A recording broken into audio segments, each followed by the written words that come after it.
Hey there, it's Jackie from 40 Thrive. Before we get started, I want to share something pretty exciting. If you heard our last episode, we announced an upcoming workshop with therapist Melody Murray. It's called Who Are You? We dive into our family of origin, which will help us begin to understand how we are, who we are. In this impactful and empowering workshop, you will get the tools to help the real you bust through and come out on the other side of reinvention. For more info, check out the show notes at 40thrive.com/episode 92. I would love to see you there.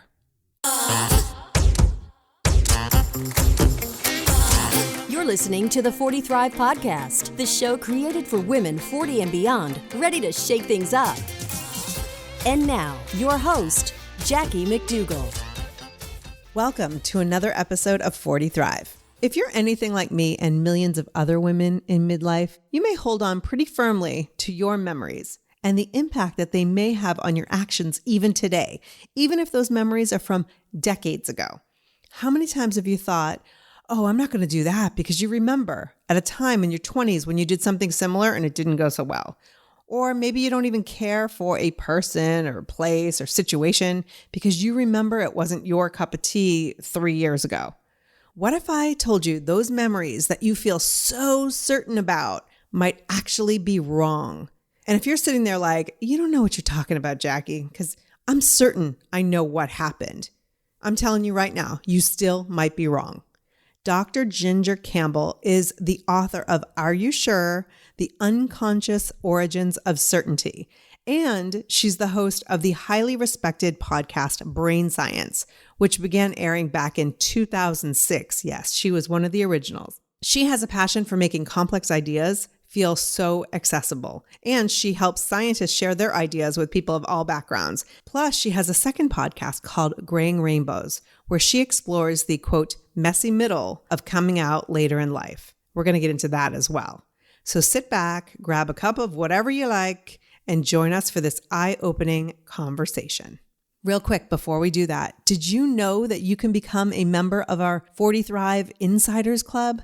All right, that's not the official name for it because we don't have one yet, but for a few bucks a month, literally, you can attend a live podcast episode every month, and you get to attend a little 40 Thrive happy hour, get to know other like-minded women, get support, exchange ideas, all of those things. So check out 40thrive.com/episode 92 for more information.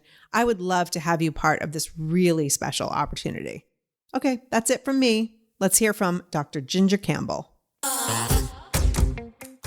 Dr. Campbell, welcome to 40 Thrive. Well, thanks for having me. Please call me Ginger. Ginger, thank you so much for doing this. So when I think about podcasting, as a podcaster, and I love to listen to podcasts, I've been podcasting since 2009.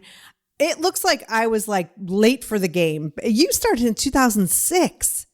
Yeah, and I was not a beginner. I mean, podcasting actually started in 2004. A lot of people don't realize that, but yeah. Yeah.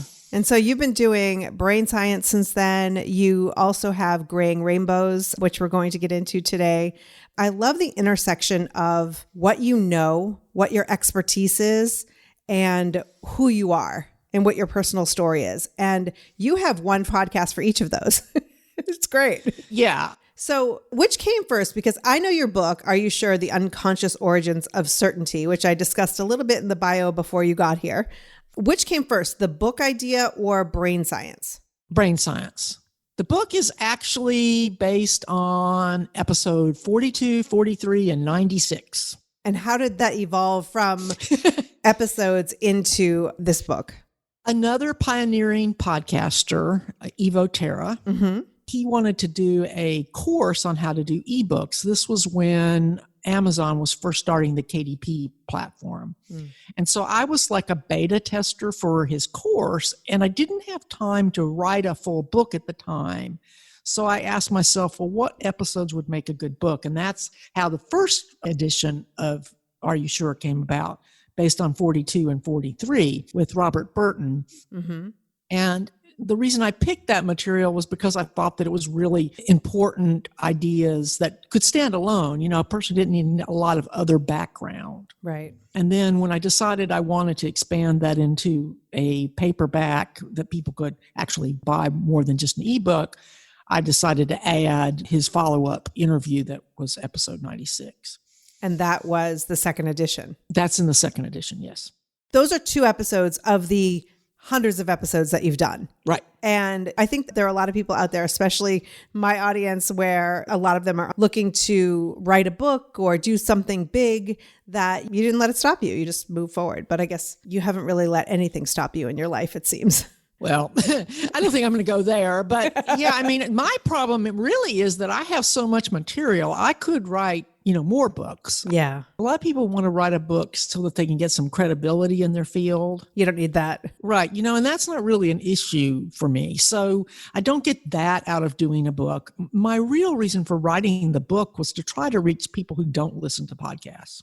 To attract them to this book and then continue to listen to the podcast after that. Right. Yeah. So brain science, I will tell you right now, I learned so much and I feel so dumb all at the same time. It's supposed to make you feel smart.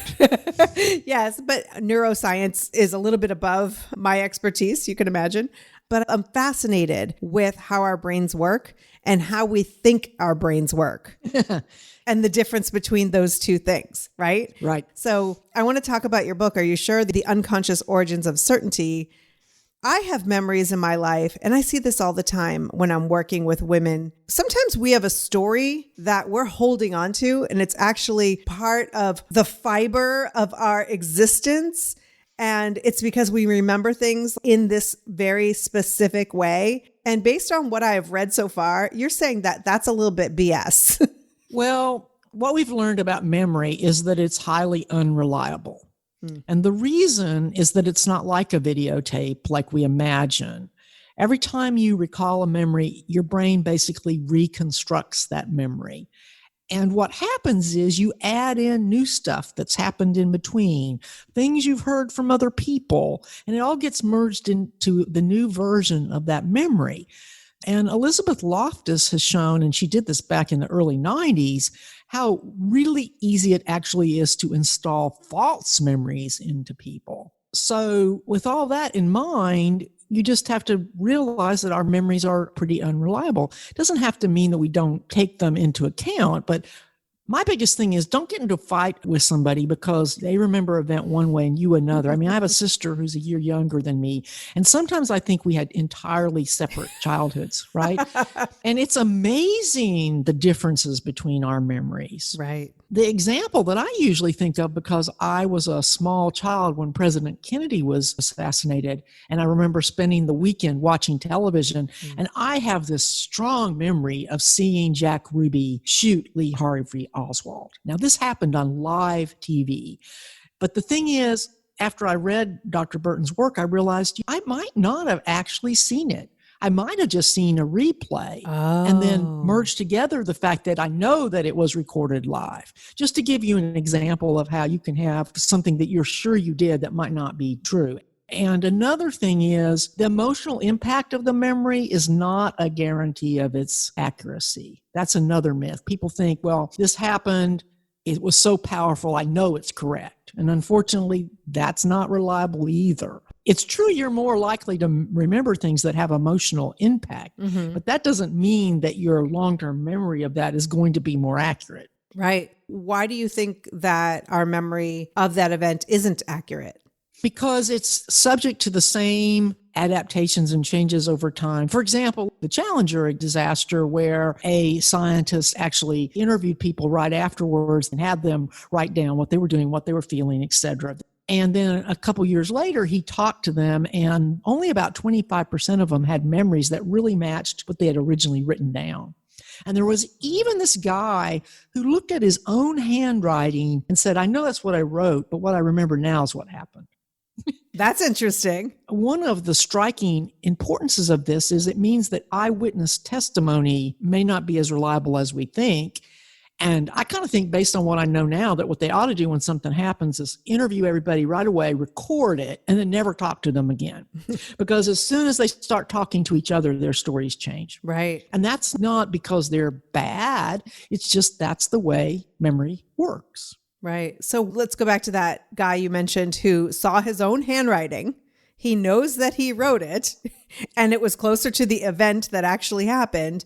Why are we so committed to owning the memory years later when we know for a fact that that's not what we remembered at the time? Okay, so that gets back to the original theme of the book, which is about certainty, which is the feeling that you know something. Mm-hmm. That doesn't happen at a conscious level. It happens unconsciously. And one of the things that contributes to that is a feeling of familiarity. We know that brain processing is faster when something's familiar. I mean, that's one reason why if somebody tells you the same lie over and over again, people start to believe it because it feels familiar, and feeling familiar leads to rapid processing, which leads to the brain's conclusion that went fast, it must be the right answer. Interesting. When somebody tells you that it's something else, your natural response is to say, no, this is what happened. Mm-hmm. And if we didn't have that sort of feeling that we knew what we were doing, we'd all be frozen by paralysis. So you can understand why it's a survival thing to have this, you might say, cognitive flaw. Unfortunately, it also can lead us to make mistakes. Right. And I think the worst thing that I talk about in the book is I think it just leads to intolerance. If we are so sure we're always right and so sure everybody else is wrong, we don't listen to each other. We don't consider the possibility that there are other ways of looking at things. Yeah, that's so interesting because I think when we have someone of authority, even if it's our parents, who have certain beliefs, we believe those things because we've heard it repeat, like you were talking about, repeatedly, and they have so much conviction until we start to question it. What do you say to those people who grew up believing one thing and now they're starting to question it or starting to realize that the beliefs that they have aren't necessarily serving who they are today? Well, I'll give you an example. When I was a young adult, I was a Jehovah's Witness. You couldn't get farther away from where I am now than when I was like 22 years old. And I used to literally go door to door and knock on people's doors. And I would say to them, you shouldn't be afraid of examining what you believe, because if it's true, you're just going to show yourself that it's true. After a few years, I actually ended up having to apply that same rule to my own beliefs, which led to my leaving Jehovah's Witnesses. Sometimes we have to change our beliefs. Sometimes it's uncomfortable. Mm-hmm. Often it's uncomfortable. Yeah. But it's sort of a matter of integrity if you think that the facts matter. Right. I find that I'm more curious now. I think it's really important in midlife and beyond to come from a place of curiosity. I think the older I get, the more I realize I know absolutely nothing. So, oh yeah, you never know more than you knew when you were 17. Right? And my parents were so stupid. Yeah. I don't know how they got smarter as I got older, but they did. They're miraculous like that. Yeah. What kind of reaction have you gotten to the book? Are you getting a lot of personal stories? Are you like breaking people's minds open, or what's happening? Well, most of the emails I get these days come from people that are listening to Graying Rainbows, because that seems to be striking a huge need. Right. So let's talk about Graying Rainbows. I mean, first of all, 60 years old, you came out as gay. You had been in a marriage with a man for how many years? 38. 38 years. And he had passed away 6 months before you came out. What was the journey for you? So as a young person growing up in the early 70s, I heard almost nothing at all about homosexuality. I can remember when I was a sophomore in high school playing basketball, having somebody say that the coach and some players on their team were queer, which was a derogatory term at the time. Right. And my reaction was, what are you scared about? They can't get you pregnant. I figured we should be worrying about getting raped, not worrying about whether another woman was a lesbian. But, right. That was my logic. But I got married really young, so I didn't really think about it. And then as I was getting ready to start medical school, I think I was 24, and I'd been married for about 3 years. I had a brief affair with a woman. And so that started me down the questioning pathway. I realized there were other choices. This was 1980, and my husband was my best friend. It was not a good time to be gay at all. And I just decided, well, if it's not worth it, I'll just stick where I am. Right. And then around 95 or so, we went through a rough patch like long-term marriages often do. And at that time, I told him about the affair, but we decided to stay together. I was like, I'm not going to leave this good relationship for the possibility of something else. Right. But from that time on, I pretty much considered myself to be bisexual. Mm. Now, I have to say he didn't really take it seriously. I mean, he was always like, well, you could learn to enjoy sex, which I have to admit I never did. But he was 9 years older than me, so I knew that I would outlive him, but I always figured, I'd be like 70 when he died, and I was 59 when he died. Right. And so I'd always figured when he died, I would just stay single. But after the shock wore off, I realized, no, I don't want to spend the rest of my life alone. And no, I have no interest in spending it with another man. I must be a lesbian. There you are. I guess maybe I've had one date. Of course, with COVID, there's no... Right. If you're single like that, COVID will kill it, right? Yeah. I have my golden retriever, so that's a good thing. Otherwise, I'd be super lonely. Yeah. I've talked to so many women who even realized that they were gay without ever even having a relationship with a woman, because it's really not about sex. Right. Especially as we get older. My show has male and female listeners and trans listeners. I make an effort to equal the guests, and even to try to alternate them. Mm-hmm. So I get a lot of emails from guys too. And they say the same thing. As a woman, I have this preconceived notion that men are so sexual that they would have known and they would have. Right. But no, some same things can happen to them, and they can make that same realization without even having any kind of sexual relationship. Right. Sex is only part of it. It's really about intimacy. And why do I feel that way and another person doesn't? There is evidence that it's biological. Mm-hmm. But the evidence that we have right now, I think, is being overly extrapolated to explain everything, right? Right. I doubt that it's as simple as people want it to be, because nothing ever is. But the goal of Graying Rainbows is for people to feel less alone. And that's the reason why I've gone to mostly interviewing people that are just sharing their stories. Right. And I'll get an email after every episode. That story hit me. I identify with that. I don't feel so alone. So you're with your husband for all these years. You obviously questioned, you come out. What was the reaction from family, friends? Were they supportive? Oh, you finally figured it out? Like they've known for years, basically? Yeah, we knew you'd figure it out eventually. Right. It's very difficult for a lot of people, obviously, at any age to come out. But how do you go from realizing this, telling your friends and family, to then going public with a podcast such as Graying Rainbows? I actually thought of the idea of Graying Rainbows in 2016. I came out in 2015. Mm-hmm. You know what happened in 2016. So I sort of chickened out for a couple of years. Mm. And then I decided, well, if I'm not going to speak up now, when am I going to speak up? It was my small voice of protest. Mm. Of course, I consider Brain Science its own protest since it's a pro-science show. So both of your podcasts are a little bit of a protest. So given that I don't know, is it more difficult as you get older to come out? I don't know if it's more difficult. I think it's just different.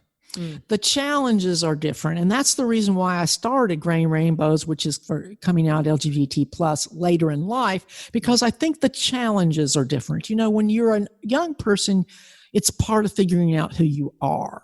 When you're older, you hopefully know who you are, at least to a certain extent. You have a certain identity and you have a place in your community and you have a family. You may have a spouse. You may have kids. The spouse and kids are a big part of the puzzle for most people. That doesn't exist for a young person coming out. Now, for a young person coming out, it's telling their parents, talking to their siblings, but there's different issues, especially for women. Their concerns about guilt toward their children are big. That's a big, big challenge. Yeah. And for them to come to realize that the thing that the children usually struggle with is the divorce, not the whether their mother's gay. Mm. And I was amazed by how many of them didn't seem to realize they were in bad marriages.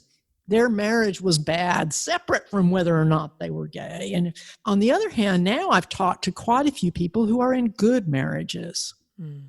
but they're gay. And that's an entirely different challenge. Right. So I don't think it's harder. I think it's just different. Yeah. And so if someone were listening now and really considering this, and maybe they are in a good marriage. I mean, you're a prime example. Your husband was your best friend. You were in this marriage for many, many years. Do you think that you would have come out had he not passed? Not publicly, but that would have been for him. I didn't feel the need to, but that's me. There's a great book that's been out since the 90s and just recently had its third edition, which is called Married Women Who Love Women by Karen Strock. You can get her book off of Amazon. You know, that's the issue. One issue is there's so little information out there for us. Right. But the thing that's interesting about Karen is she's still with her husband. She's in a very unusual situation where she lives with her female partner and her husband. Now, most of us are not going to be able to pull that off. Right. So I'm not suggesting that that is a common solution, but it brings out the point that there's no one size fits all. Right. Another thing is that sometimes people forget what it's like to be on the other side. I interviewed this woman that's with this organization called the Straight Spouses Network. And if someone is going and listening to Graying Rainbows, I highly encourage them to listen to that episode because she brings out what it's like to be on the other side. So if you are thinking about coming out, it might be helpful to listen and think about, you know, how is this going to impact the other person? One of the points that she and several other guests made is, you know, if you come out and you've been struggling with it for 10 years, you may feel like your family members should just go, oh, yeah, great. But they may be totally blindsided. Right. And they have to have room for their emotions. And I've talked to so many people that over time, their relationships change. If they leave room, you know, they don't cut the person off. Also, it'll be the person they think is going to be okay has a problem. And the person they expect to have a problem is okay. Right. So trying to predict how people are going to react, you're going to be surprised. Yeah, I think that goes for any big life change. Yeah, probably so. It's not necessarily about your sexuality. A lot of people do not want that story to change. And if you change it, they're going to be very uncomfortable with it. So as far as having someone you love come out, what would be the best way to support someone? Well, tell them that you love them and be honest. You know, say, I'm struggling. Please give me some time. I still love you. The most important thing is to say, I still love you, even though I'm struggling. And if you're not okay, I'm not really okay with this, but it doesn't mean that I don't love you. I think that's so important because we have such power in giving people permission to be themselves, whether they're coming out or they're telling you something else that maybe that they haven't been honest with, or they haven't even understood themselves. And so really just letting someone know that you love them when they're going through it is powerful. Thank you for that reminder. Yeah. So we've got brain science. We've got this book. I'm going to link to the book in the show notes. You got to go and get it. I'm not a neuroscientist, but at the same time, I'm super fascinated with the brain. I'm super fascinated with why do I tell myself these stories? Why do I believe these things? I mean, my husband and I are celebrating our 18th anniversary today, and we're talking about memories like as you do. And we both don't necessarily remember things exactly the same way. We had two very different experiences, whether it was with the kids or even at our own wedding. It was a completely different experience. And so this book has opened my mind that I don't know it all. And it's okay that our brains are meant to make us believe that we know it all. I think it's a really powerful book, even for the layperson like myself. Where do you see brain science and graying rainbows? Like, what's in the future? What should we expect? Well, I think that eventually I'll have enough stories that it'll make sense to put that into some kind of anthology. Yeah. To be honest, I think my gift really is talking to other scientists and helping them to share what they do. Yeah. I really enjoy talking to scientists and making their work accessible to other people. And I like how you do that because I can't imagine having a conversation about the work that they do. You have a gift for making it accessible, that it's not just sort of this inside baseball talk that your average person can't understand. That's what I like about it. Yeah, and that is my goal. Making a show for that diverse an audience is very challenging and never boring. Yeah. Well, I'm looking forward to the next 500 episodes. Are you going to go to the She Podcast event next October? That's what I'm looking forward to. Yes, I will be there for sure. I love supporting them, anything that they do. Elsie and Jess are amazing. So yes, I'll be there. I'm looking forward to being able to travel and see people in person without masks again someday. I know it seems so far away, but nothing lasts forever. We'll get there. We'll get back to travel. So yeah. Ginger, thank you so much for doing this. I love your work. Thank you, Jackie. And I really appreciate your coming on. Thanks again. Thank you so much for listening. It has been possible to do this show for 2 years because of 2 things. Number 1, you subscribe. Thank you. When you subscribe to the podcast, you never have to search for it again. You will get every episode. You'll get an alert. You can choose your favorite podcast app. It can be on your iPhone. It can be on your Android. It can be on your tablet. It can be on your home speaker. There are so many places you can subscribe to 40 Thrive so you can get it automatically. So thanks for doing that. I really appreciate it. And number 2, I hope you'll consider sharing this podcast, because when you share it, not only does it help us be able to continue this and to reach more people, but imagine what it would be like if all of the women in the world over 40 felt their best and were able to stand up and take charge and support each other, right? Imagine it. And so when you share the show, we are one step closer to that. So I really appreciate it. Until next time, take care and keep thriving.